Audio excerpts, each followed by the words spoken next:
અમદાવાદની વાત કરીએ જ્યાં ગુનાખોરી વધી રહી છે। હોળી રમવા મુદ્દે યુવકની હત્યા કરાઈ હતી। અનિલ સ્ટાર્ચ મિલ નજીક આ હુમલો કરવામાં આવ્યો હતો। યુવકનું સારવાર દરમિયાન મોત નીપજ્યું છે। હોળી રમવાને લઈ યુવક પર છરીથી હુમલો કરવામાં આવ્યો હતો।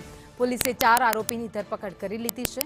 સાહિલ પટણી, અશ્વિન પટણીની ધરપકડ કરાઈ છે। આ સાથે જ પ્રિન્સ પટણી અને વિશાલ ઉર્ફે ગેટુની પણ ધરપકડ કરી લેવાઈ છે।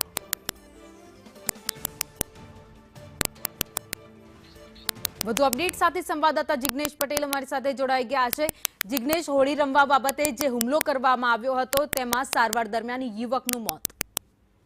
ભાભીની વાત કરવામાં આવે તો જે બનાવ છે તે અમદાવાદના સૈયદપુરા વિસ્તારમાં આવેલા અનિલ સ્ટાર્ચ મિલ પાસેનો છે કે જ્યાં હોળી રમવા બાબતે જે માથાકૂટ થઈ હતી તેમાં રોશન પાલનપુરિયા નામના યુવક પર હુમલો કરવામાં આવ્યો હતો। જે તે સમયે પોલીસે હત્યાના પ્રયાસની કલમો હેઠળ ગુનો દાખલ કરી 4 આરોપીઓની ધરપકડ કરી હતી અને જેમાં સાહિલ, અશ્વિન, પ્રિન્સ અને વિશાલ ઉર્ફે ગેટુ પટણીની ધરપકડ કરવામાં આવી હતી અને ત્યારબાદ સારવાર દરમિયાન યુવક ગઈકાલે મૃત્યુ નિપજતા પોલીસે હત્યાની કલમનો ઉમેરો કર્યો છે અને સાથે આરોપીઓ વિરુદ્ધ વધુ કડક કાર્યવાહી થાય તે માટેની તપાસ શરૂ કરી છે। આભાર માહિતી માટે।